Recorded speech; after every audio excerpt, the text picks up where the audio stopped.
हम हमेशा सोचते हैं कि हमेशा अच्छे लोग ही हमेशा मुश्किलात में क्यों होते हैं, उनकी ज़िंदगी ज़्यादा मुश्किल क्यों होती है। और काफ़ी दफ़ा हम देखते हैं जो बुरे लोग हैं उनकी ज़िंदगी बहुत आसान होती है। चलो इसके लिए मैं आप लोगों को एक कहानी सुनाता हूँ। नेल्सन मंडेला का नाम तो सुना है, एक आदमी जिसने कभी किसी को नुकसान नहीं पहुँचाया, जिसने सिर्फ ये चाहा था कि उसके जो लोग हैं मतलब ब्लैक्स वो भी इंसानों की तरह जिएं, उनके पास भी इक्वल राइट्स हों, उनके पास भी बेसिक डिग्निटी हो। नेल्सन मंडेला अच्छा इंसान था, लेकिन उसको इसका रिवार्ड क्या मिला? 27 साल जेल में, 27 ईयर्स, मतलब बचपन से लेकर उसके मिडिल एज तक एक सिर्फ छोटे से सेल में। उससे बहुत हार्ड लेबर ली जाती थी, पत्थर तोड़वाए जाते थे, और वो भी हाथों से, रॉबिन आइलैंड पे, जहाँ कंडीशन इतनी ख़राब थी कि बहुत लोग वहाँ पर मेंटल ब्रेकडाउन का शिकार हो जाते थे। लेकिन नेल्सन मंडेला वो तो अच्छा इंसान था ना, उसे तो फ्रीडम मिलनी चाहिए थी। उन्होंने तो दुनिया के लिए, इंसानियत के लिए अच्छाई चाहिए थी, उसको पीस मिलना चाहिए था। लेकिन उन्हें क्या मिला? सफरिंग्स, दुख, तकलीफ। इसी तरह की मिसाल महात्मा गांधी को ले लो, जिसको हम कहते हैं कि इंडिया का बाप था, जिसने अपनी पूरी ज़िंदगी दी अपने मुल्क को। उसका थ्योरी क्या थी, उसका नज़रिया क्या था? नॉन वायलेंस, अहिंसा, कभी किसी को मारना नहीं, कभी किसी को गलत नहीं कहना। तो गांधी का अंत क्या हुआ? गोली मार के मर्डर कर दिया गया, वो भी अपने ही मुल्क में, वो भी अपने ही लोगों ने, मतलब जिन लोगों को उन्होंने आज़ादी दी थी। आप ये देखें कि 78 साल का बुढ़ा आदमी कभी किसी को नुकसान नहीं किया, और फिर उसी को ही 3 गोलियां मार दी गई। और कई एग्जाम्पल हैं। मिसाल के तौर पर मदर टेरेसा। अब कोलकाता की गलियों में लेप्रोसी के जो पेशेंट्स हैं, जिनको कोई हाथ नहीं लगाता था, जिनको कोई छूता नहीं था, सोसाइटी ने उनको छोड़ दिया था, तो मदर टेरेसा ने क्या किया? उनको उठाया, उनको साफ़ किया, उनको खाना खिलाया, उनको डिग्निटी दी। लेकिन जब हम देखते हैं तो मदर टेरेसा का रिवार्ड क्या था? लोनलीनेस, अकेलापन, हर रोज़ डेथ देखना, पॉवर्टी में अपनी पूरी ज़िंदगी बता दी। और अंदर से उसका क्या था? स्पिरिचुअल क्राइसिस जिसको हम कहते हैं, वो जो उसने कहा था dark night of the soul, जिसमें उन्होंने कहा है कि वो खुदा को फील नहीं कर पा रही थी। ये लोग तो अच्छे थे, तो इन लोगों ने इतना सफ़र क्यों किया, इतने दुख तकलीफ़ क्यों देखी? और ये तो हिस्टोरिकल फिगर्स की बात कर रहे हैं हमने तो इधर अभी 3 बड़े लोगों के नाम लिए हैं। लेकिन आप सिर्फ अपने आसपास देखो, वो जो ऑफिस के आपके कुलीग हैं, जो हमेशा हेल्पफुल होता है, उसकी बहुत शाज़ो नादिर ही प्रमोशन होती है। लेकिन जो लड़का पॉलिटिक्स में अच्छा है, तेज़ है, शातिर है, वो आगे बढ़ जाता है।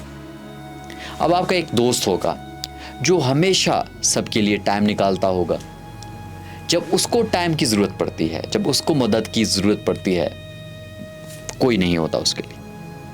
अब काफ़ी दफ़ा हम देखते हैं हमारे सोसाइटी में माँ बाप होते हैं जो अपने बच्चों के लिए सब कुछ सेक्रीफाइस कर रहे होते हैं, लेकिन काफ़ी दफ़ा वही बच्चे फिर उनको ओल्ड एज में निगलेक्ट कर लेते हैं। तो आप, मेरे बताने का मतलब ये था कि आप इस पूरे पैटर्न को देखिएगा। ठीक हो गया?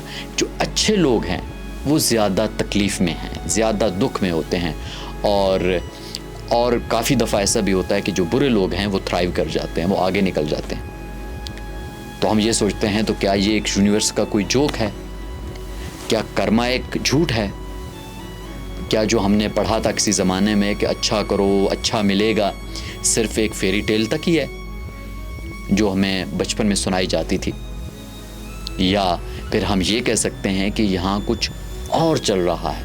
तो आज मैं तुम लोगों को बताऊंगा कि क्यों अच्छे लोग ज़्यादा दुख तकलीफ़ में होते हैं, और ये बायोलॉजिकली, साइकोलॉजिकली इसकी क्या रीज़न्स हैं। और उसके साथ ही हम कार्ल जुंग की शैडो थ्योरी, जो कि एक्सप्लेन करती है कि जो सफरिंग है, जो कि दुख हैं, और कॉन्शियसनेस का आपस में क्या कनेक्शन है। दोस्तों, सबसे पहली बात ये है, प्रॉब्लम ये है कि हम अज्यूम कर लेते हैं कि दुनिया ब्लैक एंड वाइट है, मतलब अच्छे लोग और बुरे लोग, सिंपल सादा। लेकिन कार्ल जुंग कहते हैं कि ये सबसे बड़ी इल्यूजन है। जुंग क्या कहता है? वो कहता है कि हर इंसान में ड्यूअलिटी है, मतलब हर इंसान के अंदर दो शख्सियत आप कह लें। एक जिसको हम कहते हैं द पर्सोना, जिसको हम ये भी कहते हैं द मास्क। ये वो है जो हम दुनिया को दिखाते हैं। जैसे मैं कहता हूँ मैं पोलाइट हूँ, मैं काइंड हूँ, मैं प्रॉपर हूँ, मैं सोशली एक्सेप्टेबल हूँ। मतलब किसी का ऑफिस का पर्सोना, किसी का फैमिली का पर्सोना और आपका सोशल मीडिया का पर्सोना दिखाते हैं, मतलब जो आप दिखा रहे होते हैं। और फिर दूसरा है शैडो। ये पर्सोना नहीं है, पहले वाला पर्सोना था। ये है हिडन सेल्फ। ये वो है जो हम छुपाते हैं, काफ़ी दफ़ा अपने आप से भी छुपाते हैं। मतलब क्या है? एक इंसान के अंदर एंगर है, गुस्सा है बहुत ज़्यादा, उसको जेलसी है, सेल्फिशनेस है, सेल्फिश हो सकता है, क्रूएलिटी भी होता है काफ़ी दफ़ा, बहुत जालिम ख्यालात चीज़ें आती हैं, सेक्सुअल थाट्स आते हैं, डार्क डिज़ायर्स भी होती हैं, और एट द सेम टाइम ये काफ़ी हम लालची भी हो सकते हैं, ग्रीड भी है। तो जुंग का एक फेमस कोट है जो मैं आपके साथ शेयर करूँगा। Everyone carries a shadow, and the less it is embodied in the individual conscious life, the blacker and denser it is. आप ये सोचेंगे अंग्रेजी में उन्होंने क्या कहा। इसका मतलब ये है कि जितना ज़्यादा तुम अपने डार्क साइड को इग्नोर करोगे, उतना ज़्यादा पावरफुल वो आपका डार्क साइड बन जाएगा। मिसाल के तौर पर हम एक सोचते हैं कि कोई भी इंसान ले लेते हैं, फॉर एग्जाम्पल एक लड़की है, कोई भी नाम दे सकते, मुझे पसंद है, चलो प्रिया दे देते हैं नाम। ऑफिस में वो सुपर पोलाइट है, हमेशा स्माइलिंग, नेवर कंप्लेन्स, अच्छी, दूसरों का ख्याल रखने वाली, सबकी फेवरेट, और ये है उसका पर्सोना, पर्सनैलिटी है जो कि दिख रहा होता है। लेकिन घर पे या डीप इनसाइड वो क्या है? वो हो सकता है एग्जॉस्टेड हो, वो फ्रस्ट्रेटेड है, कभी कभार ये भी सोचती है कि ये लोग मेरा फ़ायदा क्यों उठाते हैं। लेकिन ये थाट उसे गिल्ट फील कराती हैं, तो वो फिर क्या करती है? वो कहती है नहीं, ये जो ख्याल है ये मैं नहीं हूं, मैं तो एक अच्छी इंसान हूं। तो ये जो फीलिंग्स थी जो उसके अंदर, तो ये फीलिंग सप्रेस कर देती है ना वो, जब उसको फेस नहीं करती। तो क्या करते हैं? इनको पुश करते हैं, इनको अनकॉन्शियस इनटू द शैडो में, आप कहें जो शैडो की बात कर रहे हैं, और यहाँ होती है सफरिंग शुरू। ठीक है, अब हम ये समझते हैं जिसको हम कह सकते हैं the problem with being good. ठीक हो गया। तो जब आप किसी भी यूनिवर्सिटी का रिसर्च देखो, फॉर एग्जांपल लेस्ली यूनिवर्सिटी का एक रिसर्च है कि वो कहते हैं कि empathy increases a person inclination to help others, it's an essential element of compassion. समझ आया? राइट। लेकिन इसमें सबसे ज़्यादा जो कैची बात क्या है, वो क्या है कि एम्पैथी का मतलब है दूसरों का दर्द तुम्हें फील होता है। ठीक है, ये आसान सवाल है। तो जो अच्छे लोग होते हैं वो हाईली एम्पैथेटिक होते हैं, मतलब उनके सामने या जब को सुनते हैं कि जब किसी को तकलीफ़ हो रही है तो अच्छे लोग क्या करते हैं, उनको ज़्यादा हर्ट होता है, उनको ज़्यादा तकलीफ़ होती है। और जो बुरे लोग हैं उन्हें कोई फ़र्क नहीं पड़ता, वो अपनी ज़िंदगी जीता है हैप्पी। और जो अच्छा इंसान है वो दूसरों का दर्द फील करता है। जब वो फील करेगा तो क्या होगा, उसको तकलीफ़ होगी, वो सफ़र करेगा। तो फर्स्ट रीज़न कि अच्छे लोग सफ़र क्यों करते हैं, तकलीफ़ क्यों करते हैं, क्योंकि वो ज़्यादा फील करते हैं। जितना ज़्यादा आप फील करेंगे उतनी ज़्यादा तकलीफ़। लेकिन अब ये जो बात है ये सिर्फ बायोलॉजिकल रीज़न है। साइकोलॉजी में जाओगे अगर आप, तो इसका एक बहुत ही डीपर ट्रुथ जिसको हम कहते हैं, एक और सच्चाई है जो कि मिल सकती है, वो साइकोलॉजी वाइज है। फॉर एग्जांपल जब हम साइकोलॉजी वाइज जाएंगे तो हम जुंगियन शैडो का और सफरिंग का हम एक लिंक बनाते हैं। तो उसमें हम कहते हैं कि जुंग ने क्या कहा है इसके हवाले से। जुंग का जो काम है ख़ासतौर पर साइकोलॉजी में, वो आप कह सकते हैं कि रेवोल्यूशनरी था। लेकिन आप लोगों को पता है कि जुंग का सबसे इम्पॉर्टेंट डिस्कवरी क्या था, कि अपने खुद को, अंदर को, जो जुंग का जिसको कहते हैं पर्सनल क्राइसिस था, मतलब उसकी लाइफ में एक फेज़ था 1913 से 1917 के बीच में। तो 1913 में जुंग को एक आप ये कहें कि ब्रेकडाउन हुआ था, साइकोटिक ब्रेकडाउन जिसको कहते हैं। मतलब उसको हेलुसिनेशंस होते थे, उसके विजन्स, डार्क थॉट्स, अपने आप से बात करना, ये उनकी ज़िंदगी में ये होता रहा। तो 4 साल तक उन्होंने अपने जो अनकॉन्शियस माइंड से आप ये कहें रेसल किया, लड़ाई की। और फिर उन्होंने एक रेड बुक लिखी जिसमें उन्होंने अपने विजन्स जो वो सोचता था, जिसके अनकॉन्शियस माइंड में आते, जो उसने ड्रा किए। और आप ये कह सकते हैं कि उन्होंने अपने डेमन्स के साथ कन्वर्सेशन लिखी थी। सो असल में ये जुंग की शैडो से मुलाकात थी, जो उसने बाद में बताया भी है। और उसने क्या किया, जब आप उसके साथ, अपने शैडो के साथ मुलाकात करते हैं, तो उसने क्या रियलाइज़ किया, जिसमें वो लिखते भी हैं कि one does not become enlightened by imagining figure of lights but making the darkness conscious. अब आप सोच लेंगे कि इस अंग्रेज़ी का क्या मतलब है। मतलब ये है कि सफरिंग को अवॉइड मत करो, फेस करो, ठीक है। तो अच्छे लोग सबसे ज़्यादा सफ़र क्यों करते हैं, तो जिसको कहते हैं द शैडो बर्डन, जंग कहते हैं। जब आप जो अच्छे बनने की कोशिश करते हो, ठीक है, तो आप क्या कर रहे होते हो कि तुम एक्चुअली अपना जो शैडो है उसको हैवी कर रहे हो। समझ रहा है? थोड़ा सा हैवी हो जाएगा, लेकिन मैं बता रहा हूँ। अब सोचो, एक बुरा इंसान है, एंग्री फील करता है, गुस्सा फील करता है, एक्सप्रेस कर देता है, ठीक है। उसको सेल्फिश इम्पल्स आ रही है अंदर से, तो क्या करता है, सेल्फिश एक्ट कर लेता है। अब वो जेलस हो रहा है, वो क्या करेगा, वो जेलसी शो कर देता है। उसका जो शैडो होगा वो समाल होगा। क्यों? क्योंकि वो ऑलरेडी एक्ट आउट कर रहा है अपने डार्क इम्पल्सेस को। ठीक हो गया। अब आप आ जाएं अच्छे इंसान पे। अब वो अच्छा इंसान है, वो एंग्री फील करता है, गुस्सा, लेकिन उसको एक्सप्रेस कर देता है। क्यों? वो कहता है मैं ऐसा नहीं हूँ, क्योंकि वो आइडियल सोच है ना, वो तो दूसरों का दुख दर्द समझता है। अब वो कहता है, सेल्फिश चाहता है कि कंट्रोल करता है, फिर वो कहता है ये गलत है। जेलसी है, उसको भी वो हाइड करता है। ठीक हो गया। तो मुद्दा ये है कि वो अपने जो इंटरनल चीज़ों को उसको वो शो नहीं करता। तो उससे क्या होगा, जितना आप शो नहीं करेंगे, जो उसका जो शैडो है वो हैवी हो रहा है, डेंस हो रहा है, डार्क हो रहा है। और सबसे बात जुंग कहते हैं, the shadow is the door to our individuation. There is no access to the unconscious and to our own reality but through the shadow. ठीक हो गया। मतलब शैडो की इतनी इम्पॉर्टेंट वो बता रहा है, मतलब कि इनलाइटमेंट के लिए पहले डार्कनेस से गुजरना पड़ता है। गुड पीपल, ये जो अच्छे लोग हैं, ज़्यादा सफ़र करते हैं क्योंकि उनका शैडो ज़्यादा हैवी है। ठीक हो गया। अब हम जहाँ पे एक बात होती है, द सफरिंग ऑफ कॉन्शियसनेस।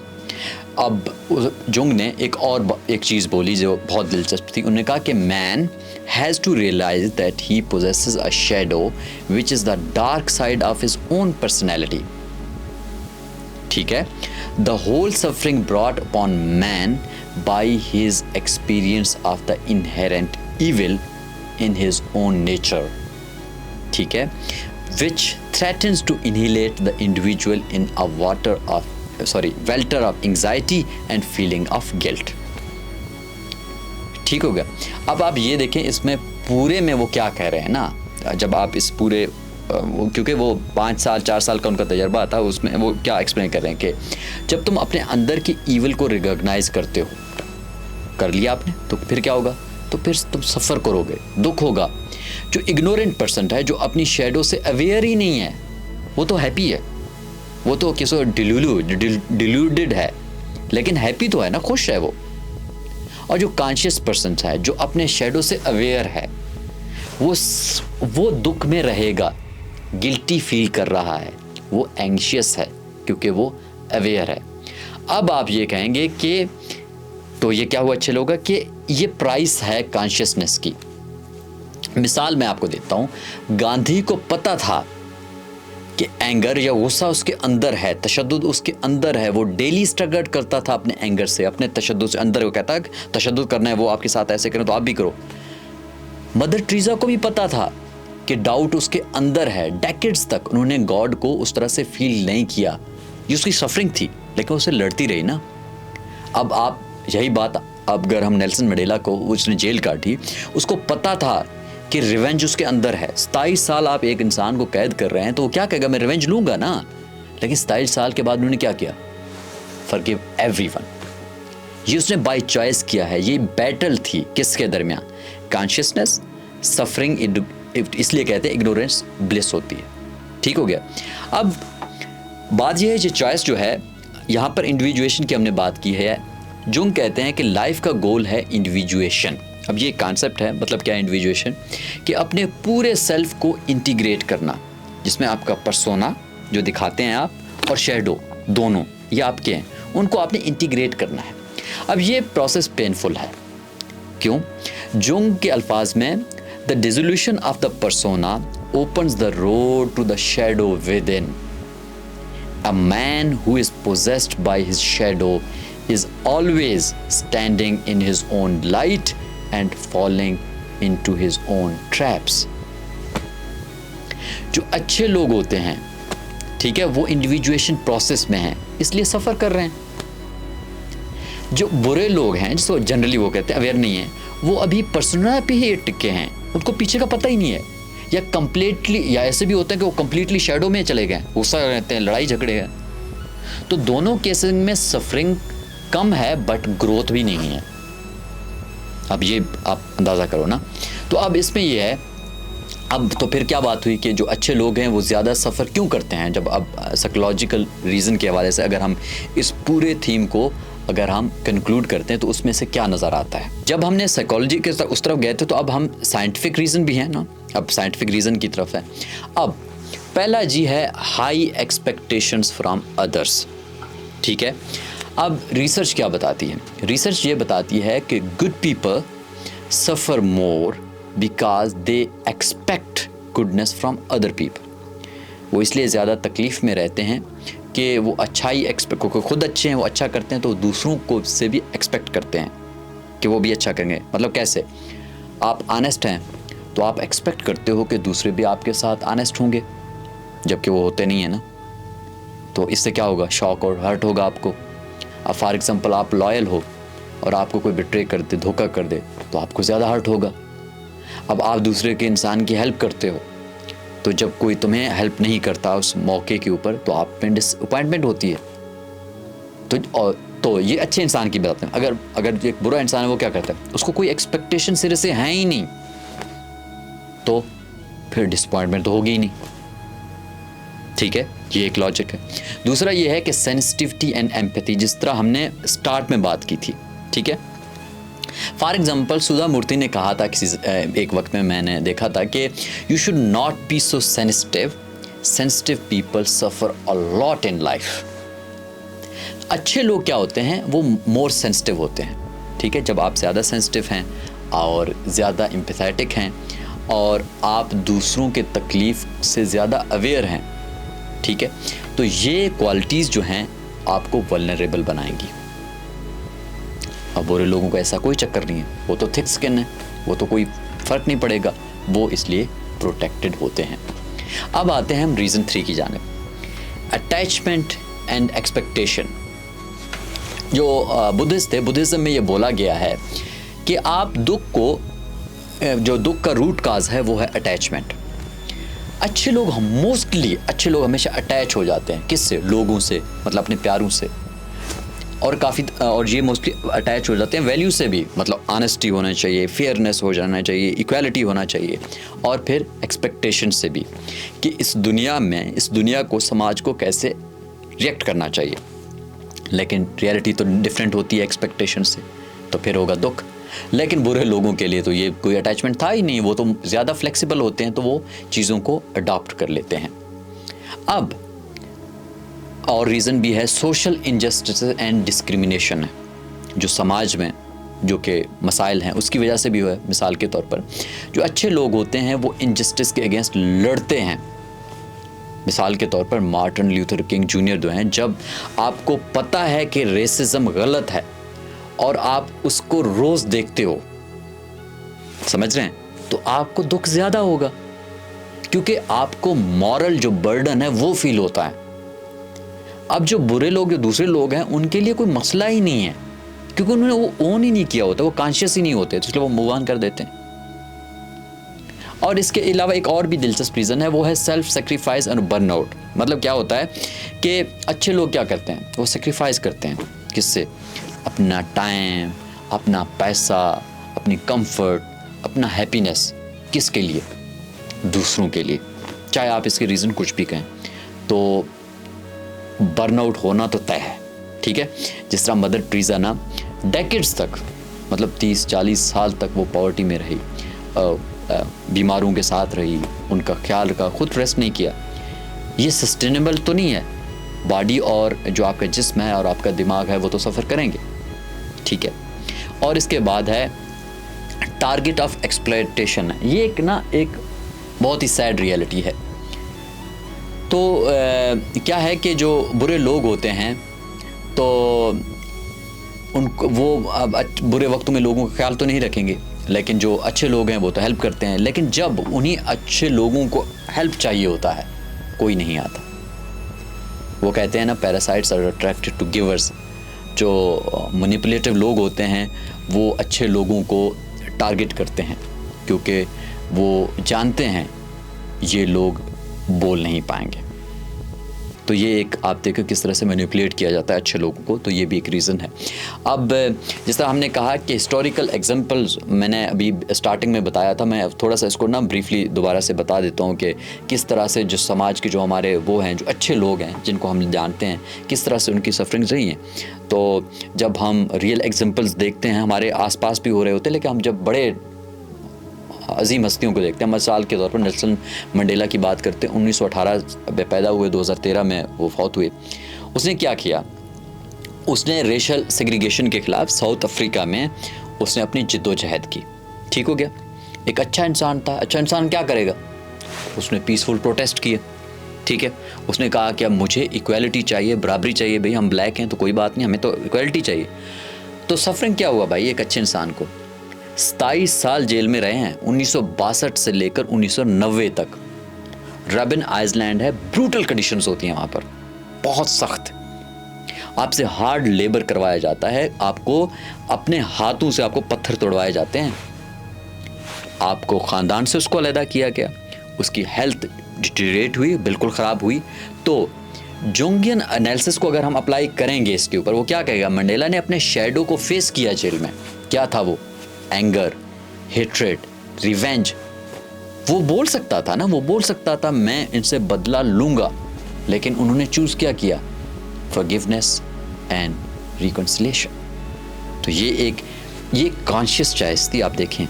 ठीक है, डेली सफरिंग थी, लेकिन उसने अपनी इंडिविजुएशन को पा लिया था। ठीक है, अब मिसाल के तौर पर हमारे हमसाये में महात्मा गांधी, बहुत बड़ा नाम, 1969 टू 1948 तक उसने क्या किया?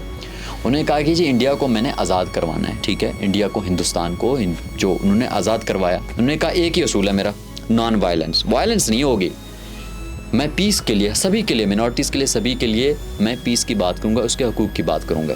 अब आप देखें सफरिंग क्या हुए, दुख क्या हुए, कितनी दफ़ा उसको जेल में फेंका गया, कितनी मरतबा उसको जेल अटैक्स हुए, फिजिकल फॉर्म में अटैक्स हुए, हंगर स्ट्राइक से कितनी की उन्होंने। और उसको क्या हुआ? फैमिली के कॉन्फ्लिक्ट्स, और उसको उन्हीं लोगों ने मारा जिनको उन्होंने आज़ादी दी थी, वो भी 1948 में 3 मरतबा मतलब शॉट किया था उसको। तो जोंगियन एनालिसिस यहाँ पर क्या कहेगा? वो कहेगा कि गांधी ने अपने शैडो को रिकॉग्नाइज़ किया था, और गांधी ने क्या वो किया था? उन्होंने अपनी ऑटोबायोग्राफी जो गांधी है उसमें लिखा था कि मेरे अंदर वायलेंस है, लस्ट है, एंगर है, ये सब उनके अंदर है। उनका जो अहिंसा की बात करते हैं, जो नॉन वायलेंस की बात है, एक कॉन्शियस फाइट थी अपने शैडो के अगेंस्ट। हर दिन सफरिंग, ठीक है, हर दिन उसको तकलीफ होती थी, लेकिन हर दिन डिसिप्लिन के साथ उन्हें गुजारा। इसलिए गांधी आज गांधी है। अब जब हम मदर टेरेसा की बात करते हैं, ये बहुत दिलचस्प इसलिए है मदर टेरेसा, क्योंकि ये ह्यूमैनिटी वाइज मैं कह रहा हूँ, ये मैं जनरल कह रहा हूँ। उन्होंने क्या किया?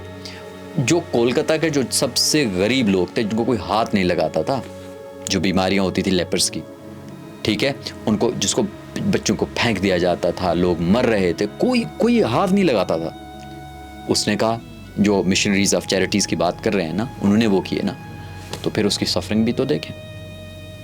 वो कितने सालों तक उस पॉवर्टी में रहीं, उसने डेली वो डेथ को सामने देखती थी, ये भी तो तकलीफ़ है ना। और उसके बाद स्पिरिचुअल क्राइसिस की उम्र 50 ईयर्स जिसको वो कहते हैं, डार्कनेस के उसके आए हैं। तो वो क्या कहते हैं कि एक लेटर में तो उन्होंने लिखा भी था, ये दुख देखें आप कि I feel nothing, no faith, no love, no zeal. तो आप क्या कहेंगे? तो जब आप जुंग के हवाले से उसको एनालिसिस करेंगे, वो तो कहेंगे कि जो मदर टेरेसा का जो डार्क नाइट ऑफ सोल है, उसका जो शैडो इनकाउंटर था ना, मतलब उसको गॉड से कनेक्शन फील नहीं होता, लेकिन फिर एंड में जब हुआ तो वो उसने यही कहा कि ये सारा कुछ मेरे खुदा के लिए था। ये उसके अनकॉन्शियस थी, जो मतलब जो वो बोल रही थी कि कनेक्शन नहीं है, कि तुम्हारे अंदर डाउट है, उसको फेस करो। तो फिर वो सर्विस करती रही ना अपनी अंदर के दुख और दर्द के खिलाफ। तो हम ये देखते हैं, जो तीनों जो एग्जाम्पल हमने किए हैं, ये है मार्क ऑफ इंडिविजुएशन, आप कहें कि बिल्कुल शानदार। और भी अगर हम एग्जाम्पल की बात करें, मार्टिन ल्यूथर किंग की बात करते हैं, उसने क्या कहा? उन्होंने कहा कि सिविल राइट्स मूवमेंट जो यूएस है, जो अभी यूएस है हमारे सामने कितना बड़ा शानदार मुल्क है, उसने स्टार्ट की। उसने एक स्पीच दी थी, आई हैव अ ड्रीम। उन्हें नॉन वायलेंट प्रोटेस्ट किए, तो उसके क्या हुआ? सफरिंग क्या थी? कांस्टेंट डेथ थ्रेट्स थी, उसकी सर्विलेंस हो जाती थी, उसको कितना हैरेस किया जाता था। सर वो 1 नहीं 2 नहीं 3 महीने 29 बार जेल में गए। उसके घर को बम कर दिया गया और उसको सिर्फ 39 साल में असैसिनेट कर दिया गया।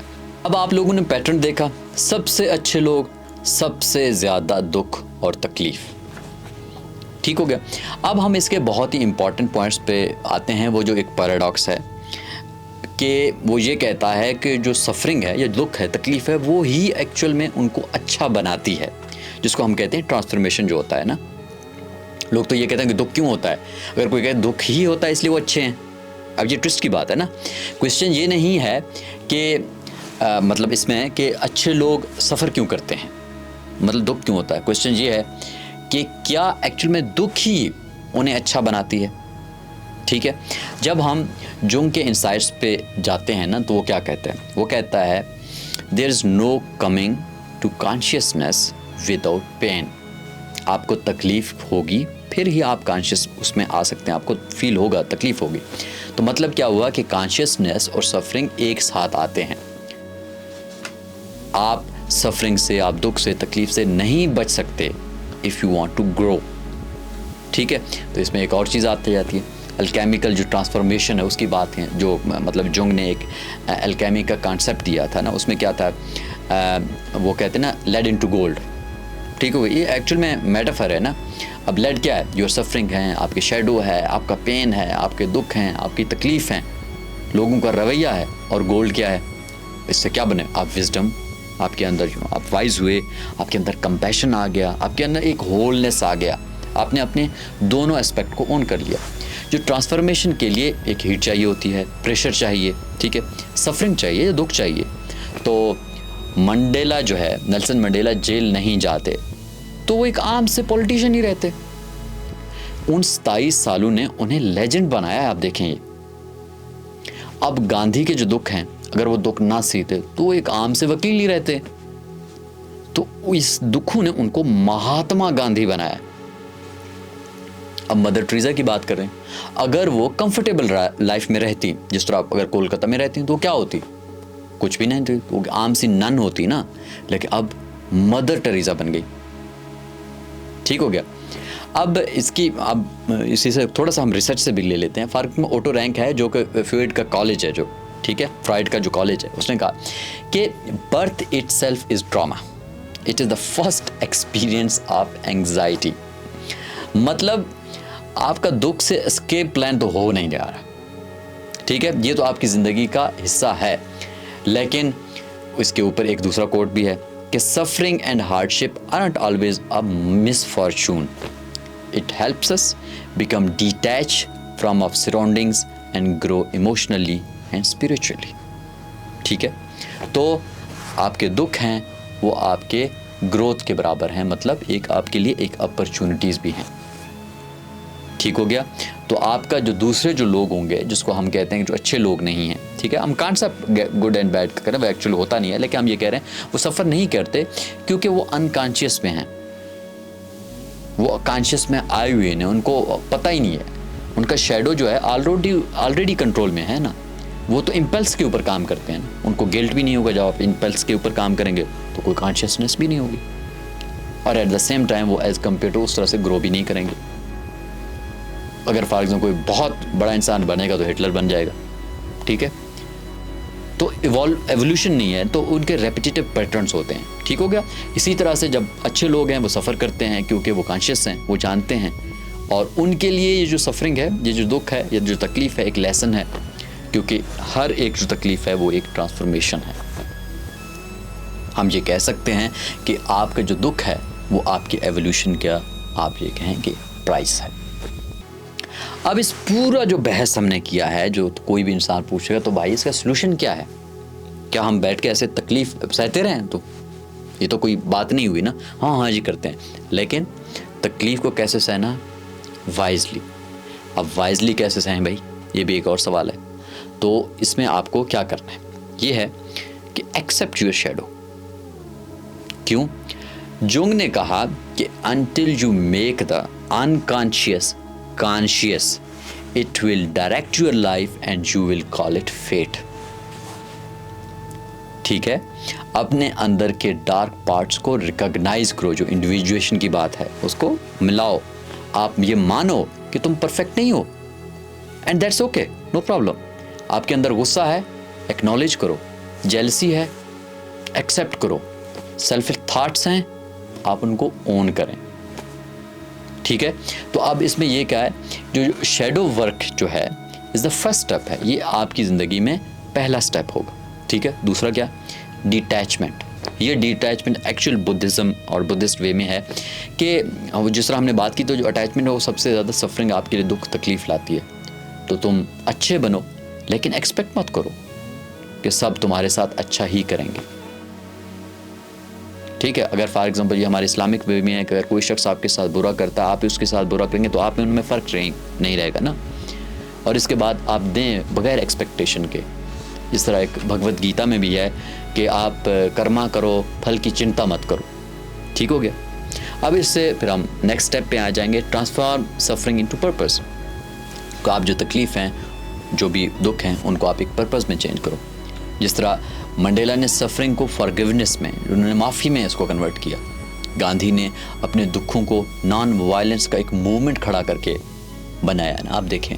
इसी तरह से जो आप कहेंगे मदर टेरेसा ने अपनी दुखों को किस में किया, सफरिंग में, सर्विस में चेंज किया ना। मार्टिन लूथर किंग ने, उन्होंने क्या किया, उन्हें सिविल राइट्स में। तो आपका जो दुख है, आपकी जो तकलीफ़ है, असल में वो आपकी पावर भी हो सकती है। और आखिर में जो लोग कहते हैं don't be too good, why, boundaries चाहिए आपको। अब जब आप हर किसी की हेल्प करना स्टार्ट करेंगे तो आप बर्नआउट होंगे, इसलिए वो कहते हैं कि आप नो करना सीख लीजिएगा। आप कंपैशन होना चाहिए दूसरों के लिए, इट्स ओके, लेकिन अपने आप के लिए भी कंपैशन होना चाहिए। और सबसे इम्पॉर्टेंट बात एक भी है कि जो आपकी जर्नी है, आपका सफ़र है, आपका जो है, उसको आप ओन करें। क्यों?